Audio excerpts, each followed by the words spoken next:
We all love fighting games. We all love tournaments, and that means playing a game at its highest level.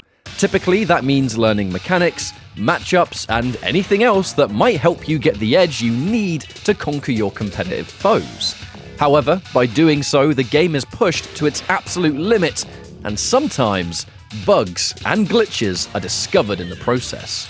This isn't automatically a disaster, as frequently the bugs in question are easily avoided, fixed via developer patches online or in future installments, or simply aren't considered problematic enough by the community to ban or completely restrict in competitive matches.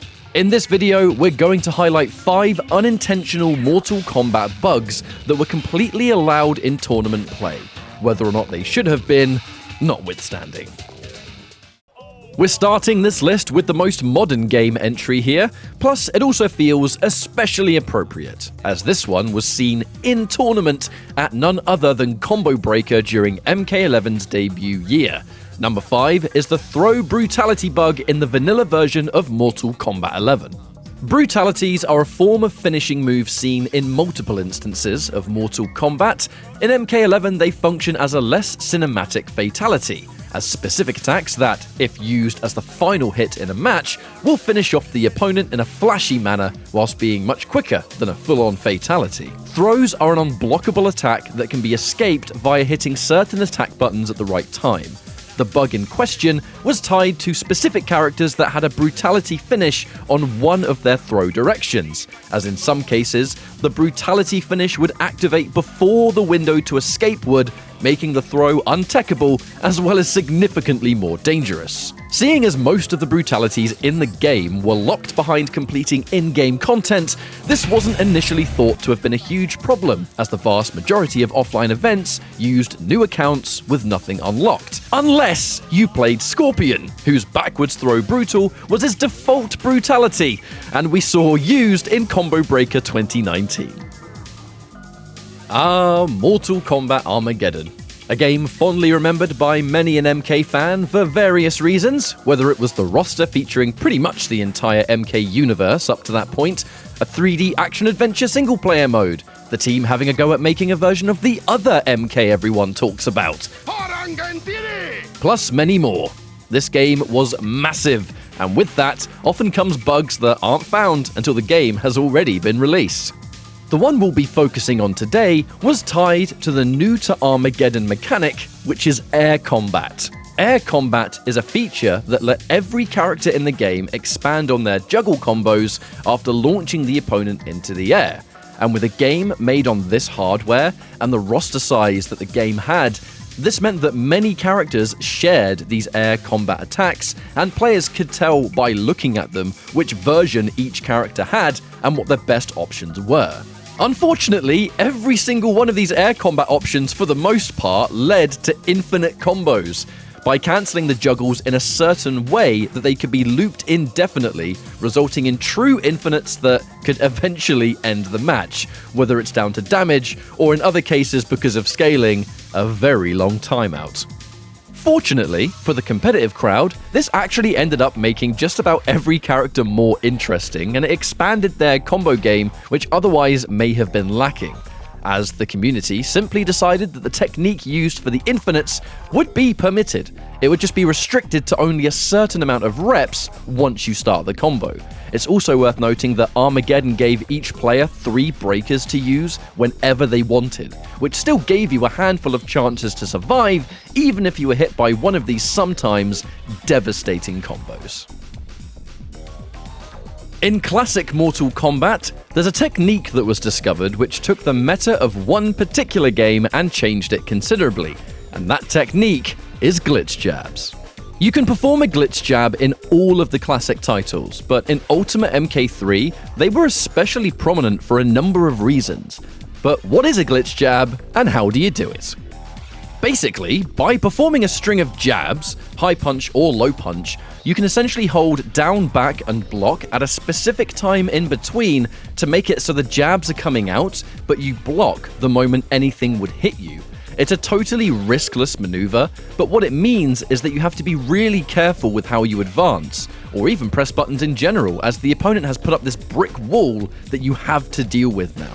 It creates a new situation where opponents would start maybe doing run-in uppercut, as they have good amounts of chip damage. Maybe they'll try checking you with an instant low punch or high punch to break the jab chain and almost stabilize the neutral a little bit.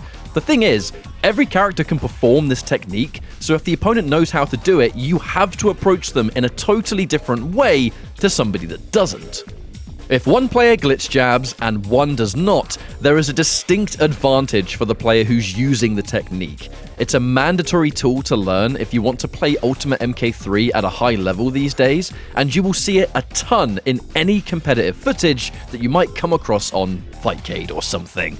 Whiff recovery, we hardly knew ye. This one's kind of weird, but it's been around forever.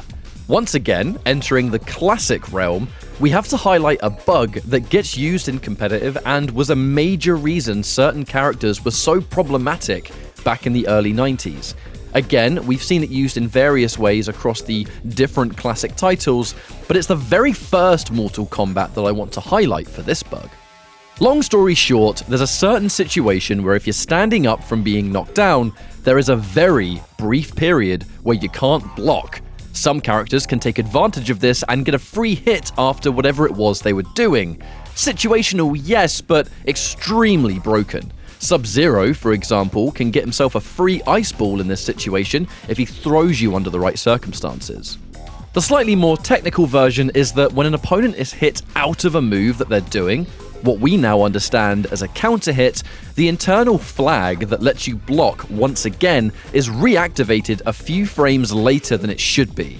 This means that if the situation allows for it, certain moves that can reach can be used meaty and if timed correctly will be unblockable.